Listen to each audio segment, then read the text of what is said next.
learned tonight that both of the Space Shuttle Challenger's solid rocket boosters are now believed located on the floor of the Atlantic, found but far from retrieved. Both boosters considered keys to the investigation of what went wrong. In Washington, the president's investigating panel met publicly for the first time and asked a lot of public questions about the freezing cold on the fatal launch day. Less publicly, resumed astronaut training and new worries about the whole future of the USA shuttle program. Our coverage begins with Bruce Hall. Searchers believe they have now located the second solid rocket booster. The recovery of both boosters is crucial to the investigation. And a salvage vessel returned to land today with the pointed tip of Challenger's huge external fuel tank. NASA has now restricted all fishing and underwater activities in a wide area extending 72 miles offshore, where the crucial solid rocket boosters are believed to be located. NASA officials say it could take weeks or even months before the main items are brought to the surface. Looks like you'll be here indefinitely.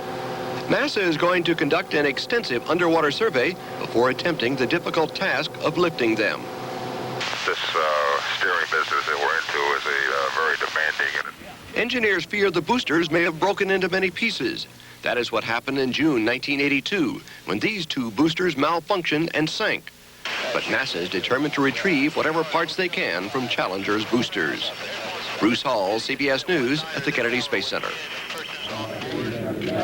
The President's Commission investigating the shuttle disaster has less than 4 months to determine why Challenger exploded. Until the mystery is solved, the U.S. shuttle fleet will remain grounded. It's going to be very difficult to put another one up when you don't know what happened to this one. Much of today's public hearing focused on whether the cold temperature on launch day somehow contributed to the disaster. Icicles had formed on the shuttle after 2 straight nights of sub-freezing weather. Some rocket scientists say that the shuttle's 2 solid rocket boosters could have been damaged in the cold weather. The weather is extremely important.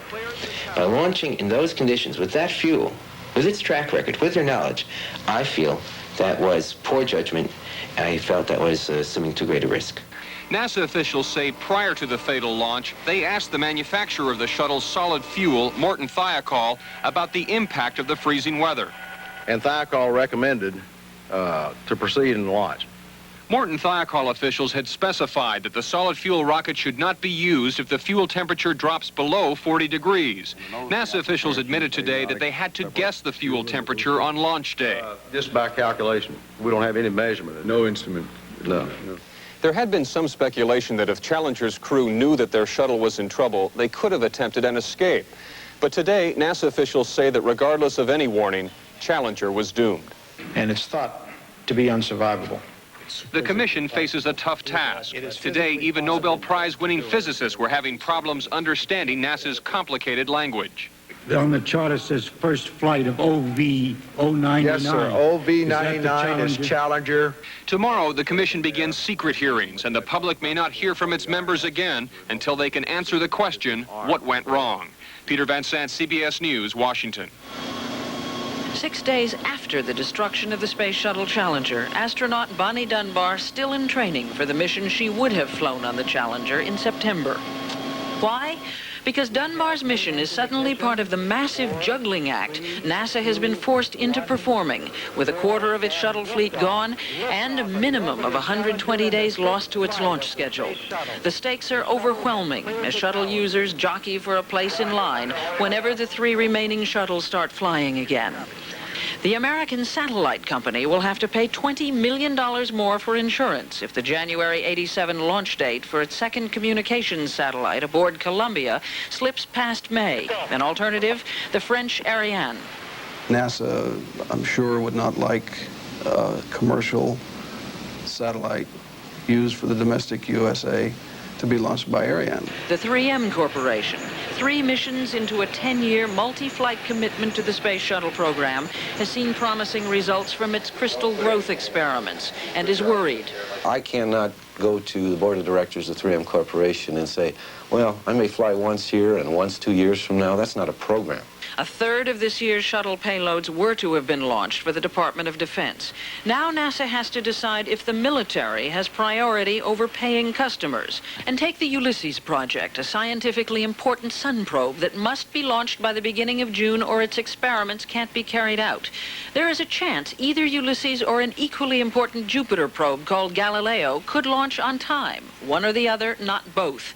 Another potentially touchy problem, both Galileo and Ulysses carry small nuclear generators.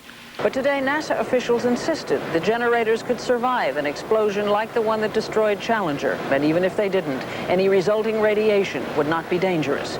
Martha Teichner, CBS News at the Johnson Space Center. Together, the pieces of the Challenger space shuttle that blew up January 28th have put together more important new evidence. Bruce Hall reports.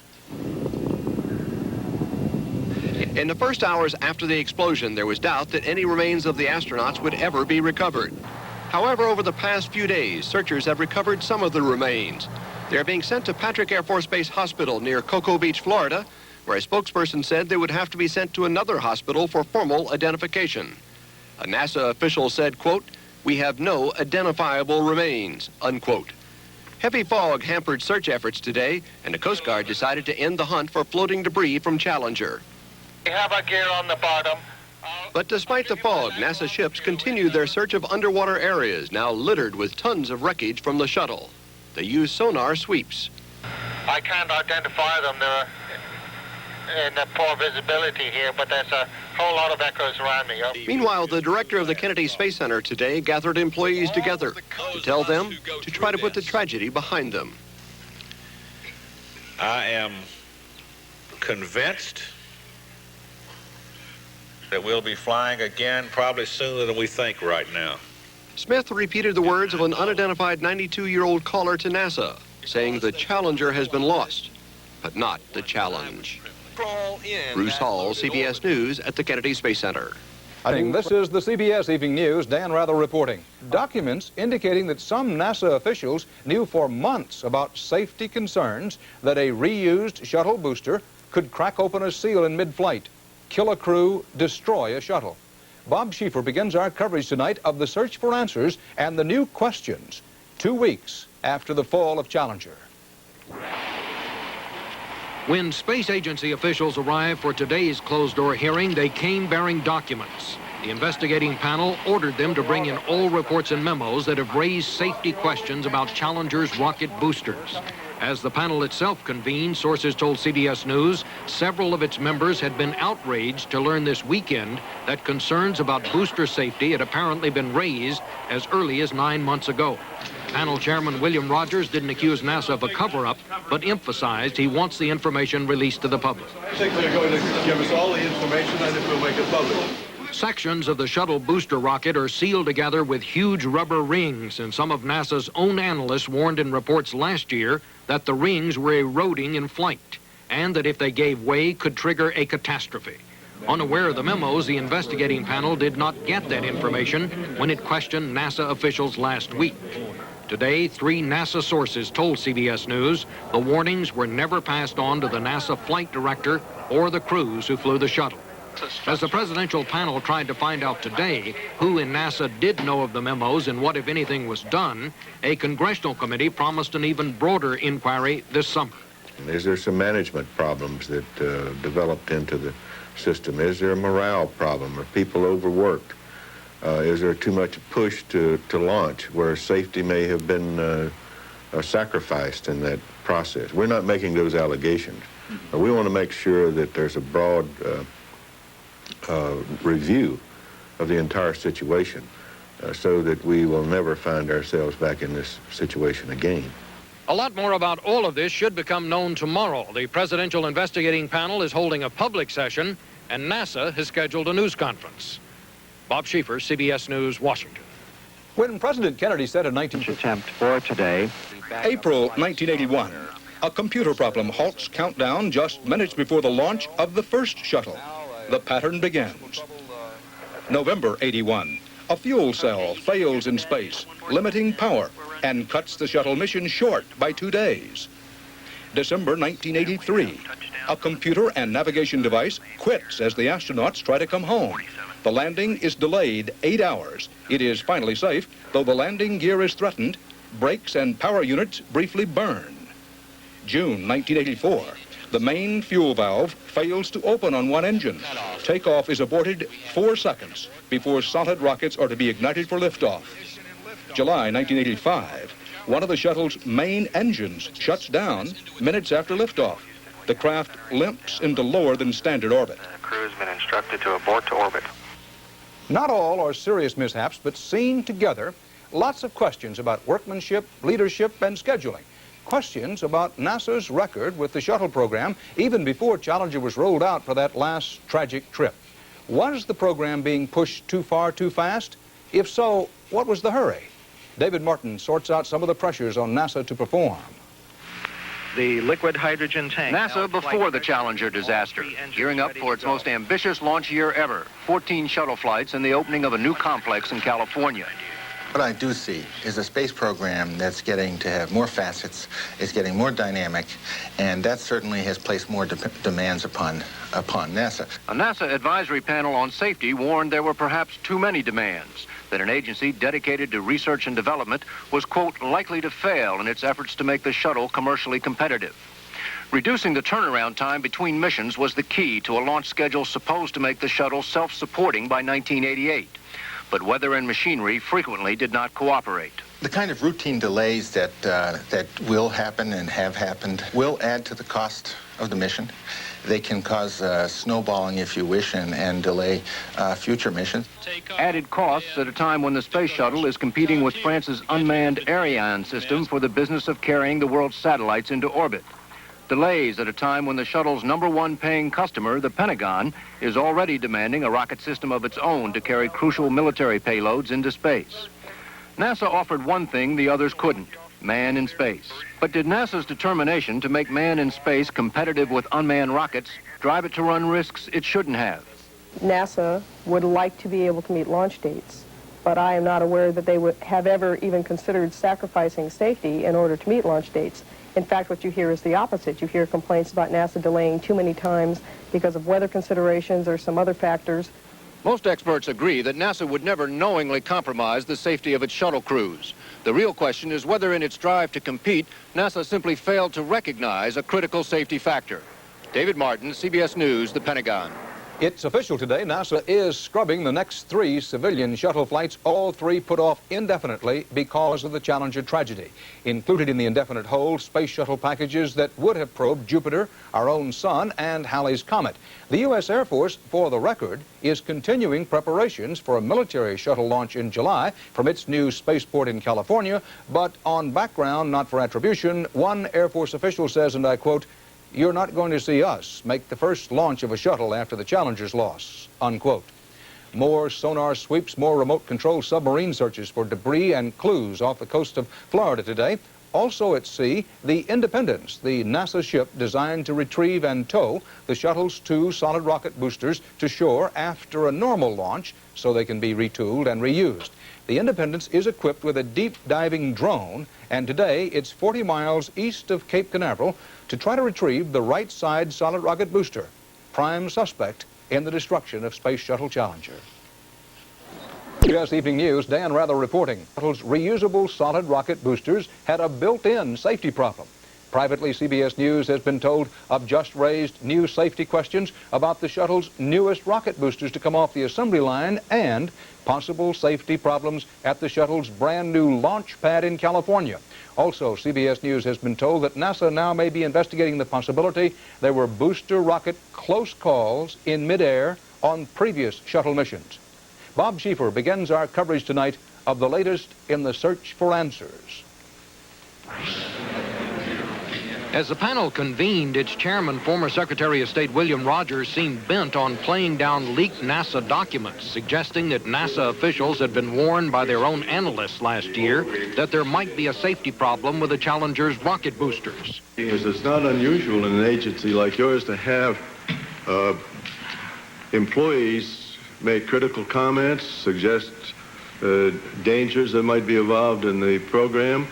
That's the way the system works, isn't it? Yes, sir. The leaked memo had warned of potential trouble with the huge rubber rings that seal together the booster rockets. But today, the head of the shuttle program said he had not seen the memo until this week and is still not convinced that is the problem. We are not exonerated any aspect of this particular mission as far as free from either being a cause or an effect from the tragic incident that happened on 51L. Much of the hearing focused on whether the young budget analyst Richard Cook, who wrote the memo, was competent to draw conclusions about safety and engineering questions. You didn't, I assume, make any attempt to weigh budgetary considerations and safety considerations, did you? Not at all. You weren't qualified for that? No, sir. But Cook stood by his conclusions, and earlier one of the panel members, Nobel laureate Richard Feynman, had kept the focus on the huge rubber rings. Taking a bit of the material used to make them, he doused it in a glass of ice water. But what will it do in cold water? So we'll see. Maybe this time it won't work, okay? So it's squashed there, and I take out the plug, and it's still squashed. See, it takes a few seconds, but it starts elliptical and takes quite a while to get back into shape. Feynman's point that in sub-freezing weather when Challenger was launched, the rubber rings may not have expanded as they were supposed to hold the sections together. In another memo written after the accident, budget analyst Cook quoted NASA engineers as telling him that if the rubber rings were the cause, the accident was probably preventable, and that for well over a year, the solid rocket boosters had been flying in an unsafe condition. But over and over at today's hearing, questions were raised as to whether Cook was qualified to make such engineering judgments. And NASA officials argued that Challenger was safe to fly.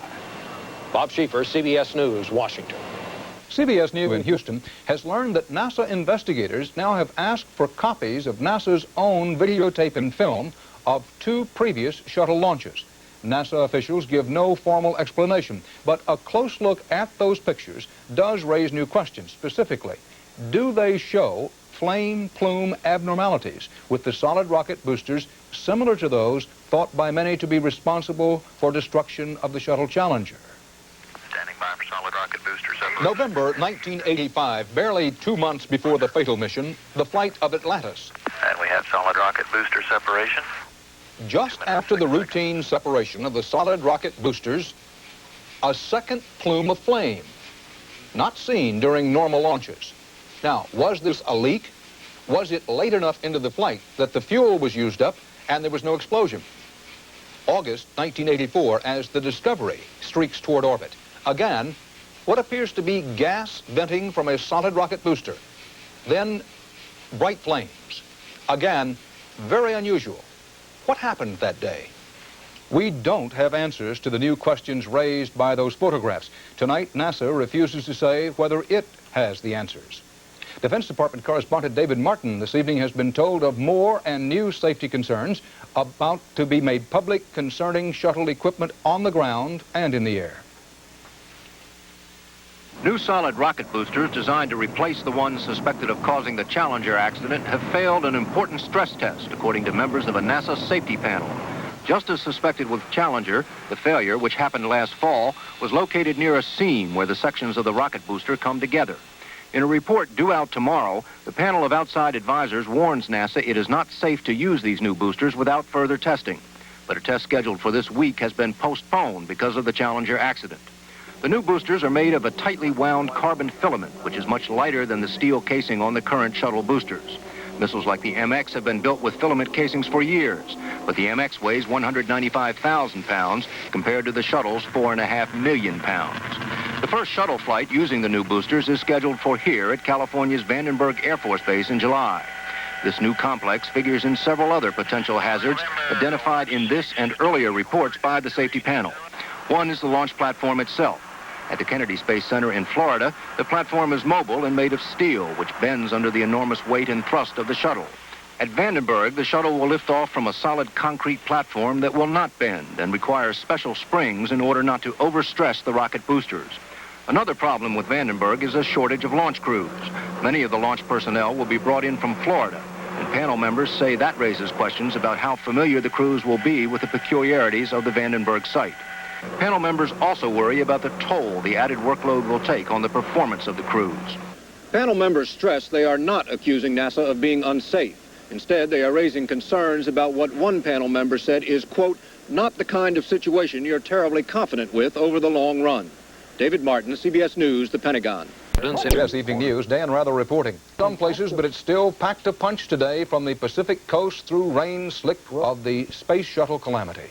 The possibility that the all-important safety seals on the Challenger's right solid rocket booster may have been affected not just by icy cold weather, but super cold. Hundreds of degrees below zero, droplets that somehow spilled out of the shuttle's huge liquid fuel tank, the big fuel tank. The shuttle's whole rocket system came in for close personal inspection today from the Challenger investigating team now in Florida. Bruce Hall is there.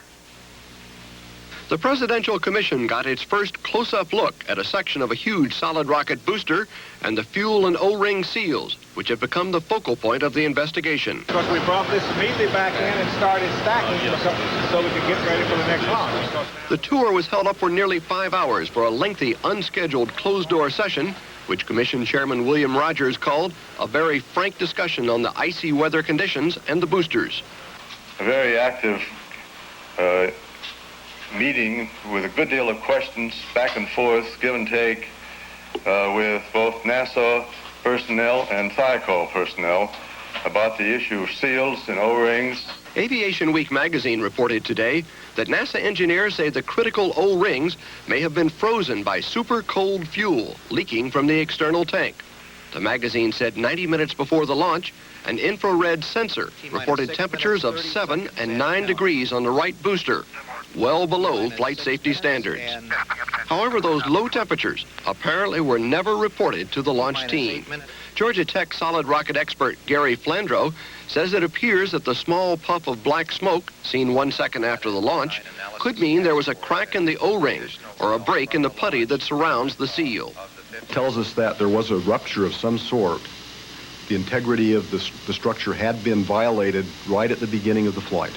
Members of the Presidential Commission say the discovery of that puff of black smoke may be crucial to finding the cause of the shuttle explosion. Bruce Hall, CBS News at the Kennedy Space Center.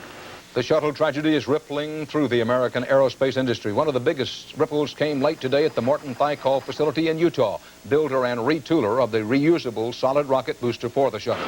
Today, of 2,400 booster workers at the plant, 200 were laid off, 1,400 others put on 4-day work weeks, and budget whacking ordered at all levels. This after NASA put a stop on rocket booster work that might require design changes when the Challenger investigation is complete.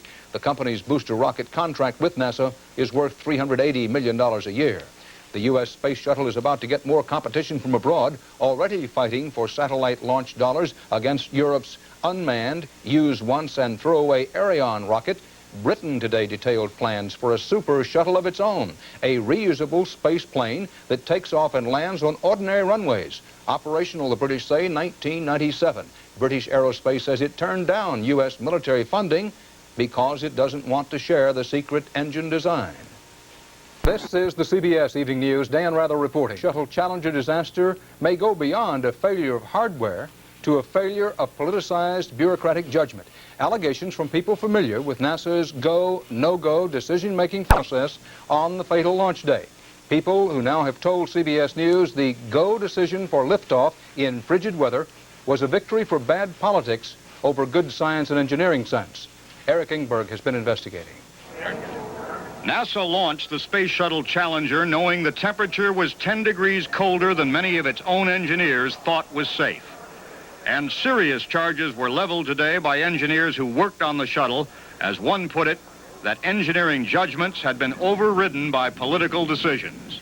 One source, speaking to CBS News on condition he not be identified, said pressures on NASA to meet the shuttle's ambitious schedule were to blame for what he says was the cutting of corners. The cause of the disaster is still not known, but much evidence points to the rubber seals called O-rings between segments of the solid rockets that fire at launch. Engineers familiar with the seals told CBS News the O-rings had never been tested in a rocket at temperatures below the 47 to 50 degree range, a fact NASA managers had been told about last year. The temperature was 38 near the pad when the shuttle lifted off. Just before launch, several engineers working for the company that builds the booster expressed fears the seals would shrink and lose resiliency in cold weather, creating leaks. There were also concerns that a lubricant used to help the seals do their job would not work in the cold. Over 8.5 hours, there were a series of telephone debates among engineers in Utah and Alabama before those concerns were overridden. The President's Commission investigating the accident has still not determined whether those seals failed. Its chairman, William Rogers, and vice chairman, former astronaut Neil Armstrong, appeared before a Senate committee today, expressing optimism the cause could be determined quickly. If we determine what happened quickly, and we're speaking about visually, and we can isolate it to an area and be sure that's the case, then I think we can. Certainly, I hope we can. That's what we're going to try to do. We learned all about the weather, the O-rings, the tensile strength of the solid rocket booster, and at this particular junction, it seems like an unavoidable accident rather than an unavoidable one. CBS News has been told that 15 engineers from the Morton Thiokol company, which makes the solid rocket booster, opposed the decision to launch. One said they thought they had won the argument until late the evening before the launch when their battle was lost. Said one engineer, "I was there and I couldn't stop it." Eric Engberg, CBS News, Washington. Indicated that the actual launch decision makers at NASA were never told that temperatures on the right solid rocket booster had fallen in some spots to just 7 and 9 degrees above zero just a few hours before the launch. While it isn't known whether those temperature readings were accurate, a top NASA official now says that had he known that those temperatures were what they were, he would have, quote, asked for more information. For much of the nation evening, this is the CBS Evening News. Dan Rather reporting. The shuttle disaster investigating team, without naming names, today said 3 key NASA officials involved in launching Challenger were never told key pre-launch information. Never told that top engineers in Morton Thiokol, the company that makes the shuttle's solid rocket boosters, were dead set against launch in frigid weather. Were never told of strong, heated dissent by engineers, even after the launch recommendation was officially made. CBS News has been told tonight one key NASA official who was not informed of all this before the launch is the head of the whole shuttle program. Also today, NASA released awesome first photographs from the bottom of the Atlantic, wreckage of the right solid rocket booster, what may be crucial evidence in the search for the cause of the catastrophe. Bill Whitaker begins our shuttle investigation coverage. They were just bits and pieces scattered along the ocean floor, but enough for NASA to identify as being from the suspect right solid rocket booster. What we have located is a portion of the aft skirt assembly in part of the aft segment. That's this part of the booster. None of the debris, however, is from the joint area investigators suspect of springing a leak, triggering the explosion. But NASA now believes it is fishing in the right spot. Yesterday, a miniature nuclear-powered Navy submarine, the NR-1, was brought in to aid in the search. Using the NR-1 and other assets, I'm confident we're going to find all of the right-hand SRB. The debris was found in this area, in the swift-flowing Gulf Stream, some 42 miles off Cape Canaveral, in 1,200 feet of water. It was photographed and a piece retrieved by a state-of-the-art private research sub under contract to NASA. Searchers say there's little chance much of the booster will be found intact. When something hits the surface of the ocean at that speed, it's almost like it's hitting steel, and so it's spread out pretty good. The pieces are so spread out and so far down, searchers are saying it could take as long as 6 months to recover the entire booster. But they're hoping they can find pieces vital to the accident investigation much sooner. Bill Whitaker, CBS News at the Kennedy Space Center. The Rogers Commission revealed today that 3 key NASA officials involved in the Challenger launch were not told of strong objections from engineers to launching in the cold. CBS News has learned the 3 NASA managers were Jesse Moore, head of the shuttle program, Bob Seek, launch director at the Kennedy Space Center, and Arnold Aldrich, shuttle manager at the Johnson Space Center in Houston. The commission, with little elaboration, said it would begin public hearings on how the decision to launch was reached next week. CBS News has been told more details about the heated battle that preceded the launch. That solid rocket engineers cited problems on a previous cold weather launch when a vital part that joined sections of the rocket had been weakened.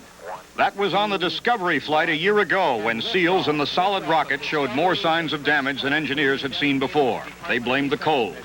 It was 53 degrees, coldest ever for a shuttle launch, until Challenger went up in 38 degrees.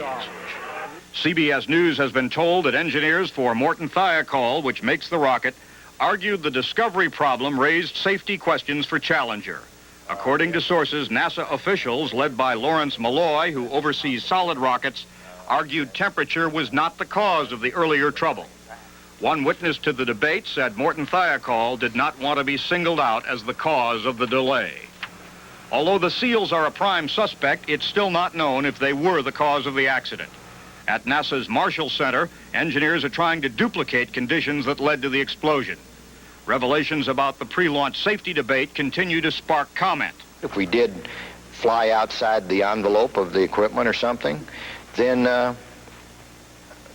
those people that allowed that to happen are going to have to stand up and be counted. When the Rogers Commission learned last week that engineering warnings had been overridden, astronaut Bob Crippen reportedly commented that missions should go only if proven safe. But this time, decision makers demanded proof it wasn't safe, then went ahead. In other words, NASA had gotten it backwards. Eric Engberg, CBS News, Washington. Leave while under a fraud indictment not related to the shuttle disaster. James Beggs tonight officially resigned. That will allow President Reagan to name a new top man for the space agency.